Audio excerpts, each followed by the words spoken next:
So today I'm trading a Mark II for Audi, and I'm giving him, he wants a quad grill, so I'm giving him the quad core support and everything. And it just so happened, you know, that last time I went to pick and pull, I found another quad, and it's pretty beat up. Actually, it's really beat up. So it's a perfect one because it got hit on this corner over here. It's a perfect one to have just up on the wall display. So gonna get that down, and gotta get the door cards for the Mark II also for him, and then we'll get going here.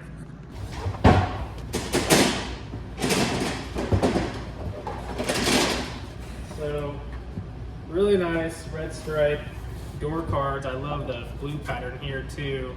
Just need to be cleaned up a little bit. Those are gonna look sick with the red dash. Not gonna lie, I'm kind of sad giving this Mark II up with the red dash and the door cards, but you know, he's trading me an Audi that I've always wanted. You know, I love the engine, all-wheel drive. Oh my gosh, this bumper's so heavy. This is another piece that I got in the last pick and pull haul.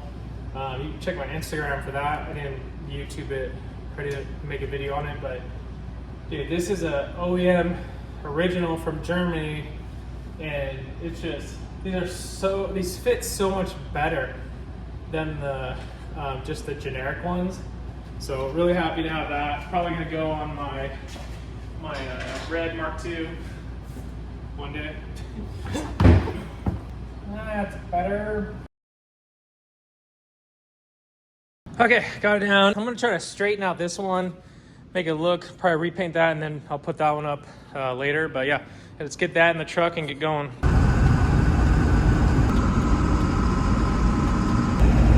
On the road, man, I had to fill up with gas. I don't know how people drive trucks every day. It was like $123 to fill this thing up. Like, I thought $40 was bad on my TDI. Usually it's less than that. Or no, maybe it was 50 because the diesel's so high right now. It's like $4 here, but on the road. So this is the car I'm trading for. He wishes. So this is Chris. This is his B5 S4. That's KO Ford. Just amazing, awesome car. Hopefully we get it right in that a little while.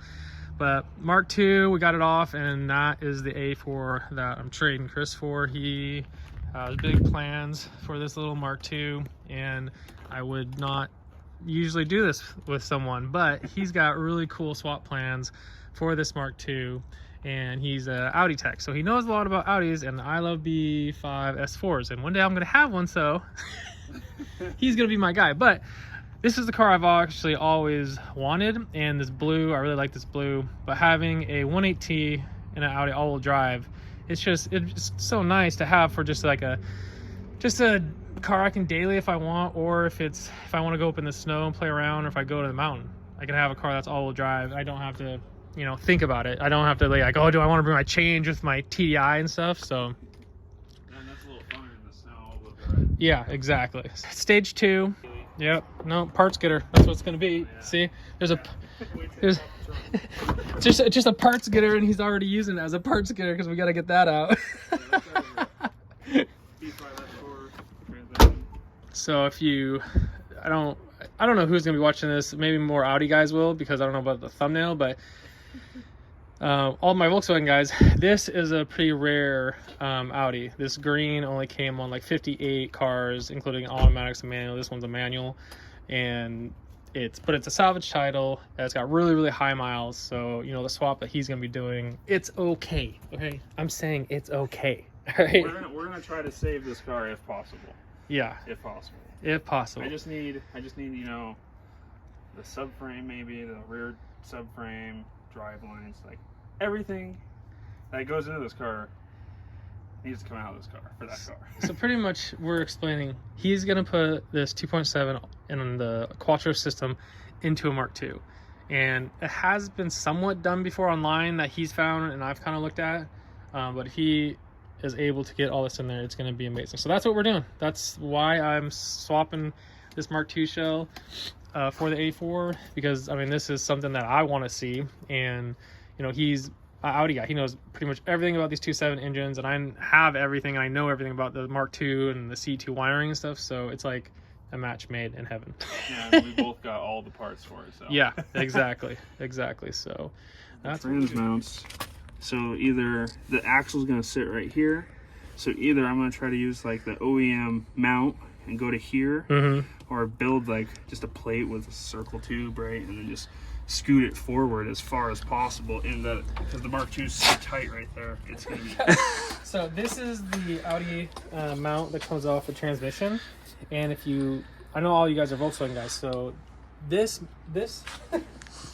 looks very familiar if you're using a Mark III subframe in your Mark IIs, or if you have Mark III, obviously Mark III. This fits in there. Yeah, it just slides right in. Like perfect. So this is where he wants the transmission kind of to sit, and then the engine's going to be kind of over the top. Yeah. But our cross member that we use, it's going to be interesting. It's going to be fun. I'm excited for the swap. So you're gonna pull the engine, get this out, get this car out of here, and then. Yeah, then I'm gonna pull the GTI up, and. Because he really wants to put the engine into the GTI with the Mark III subframe in it, and just see kind of where everything sits. Yeah, that's definitely the first process of everything. Hold the engine in there with the cherry picker and kind of see where the engine mounts out. Okay, so hold on, I want to go to the back. Hold on. Let's do this transition. It's a lot wider. It is a little bit wider than the Then the Mark II GTI. is a lot wider. All right, we're back up. He's putting the bumper in the back of the truck. I think we should clear. Good old 1.8T.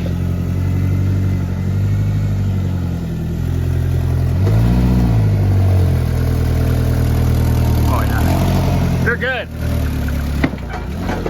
Keep going.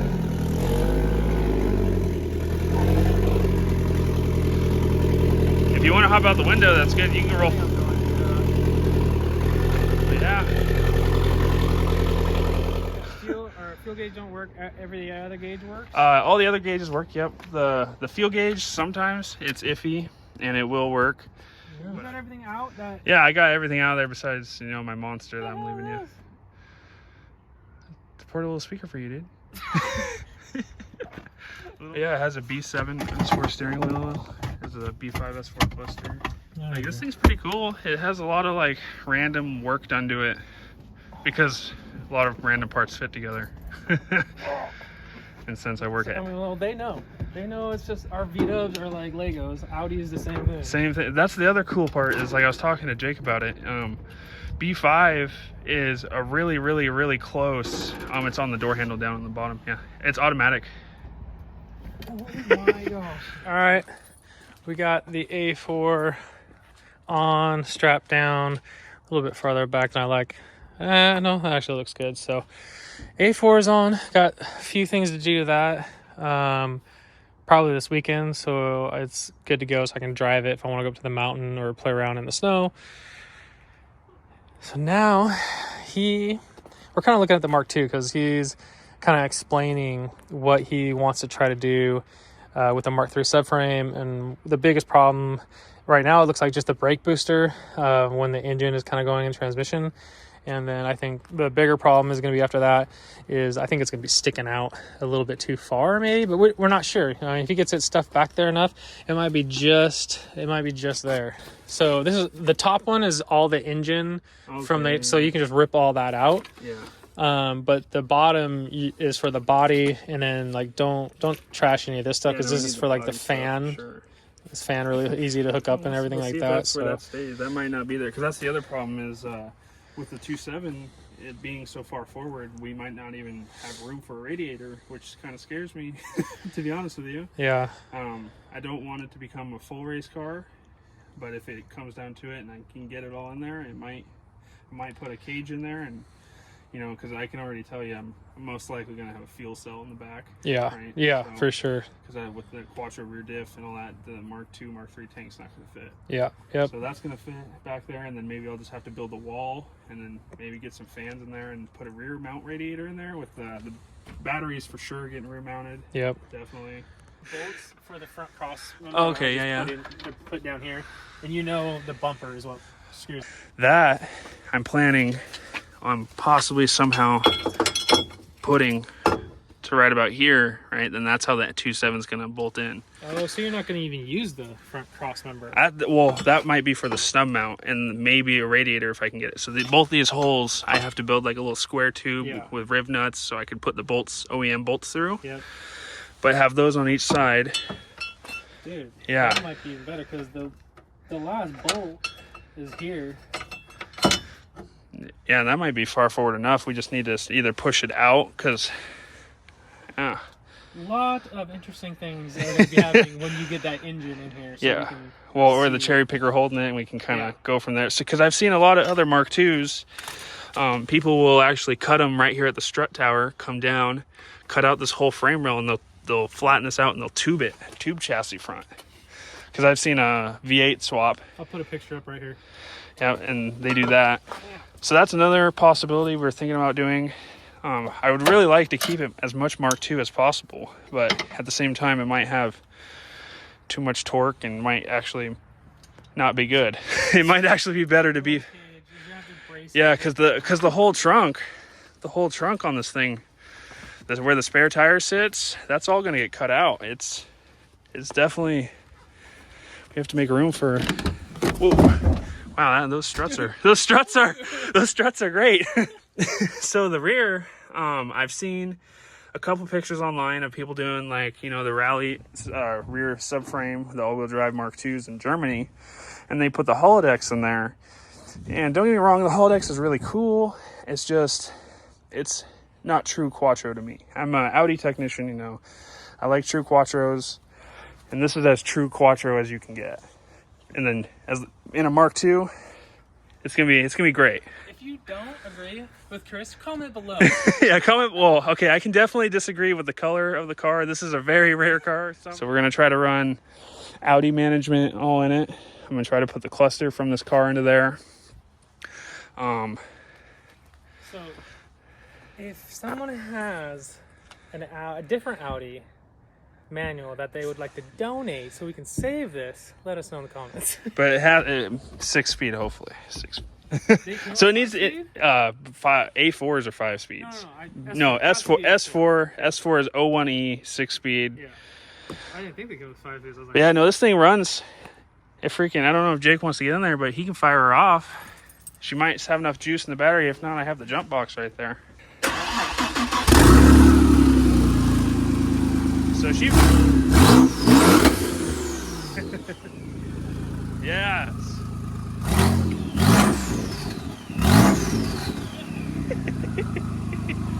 Yeah, this thing's gonna be awesome. It runs really good. The thing about this car is the chassis has 240,000 on it, but if you look in the Carfax,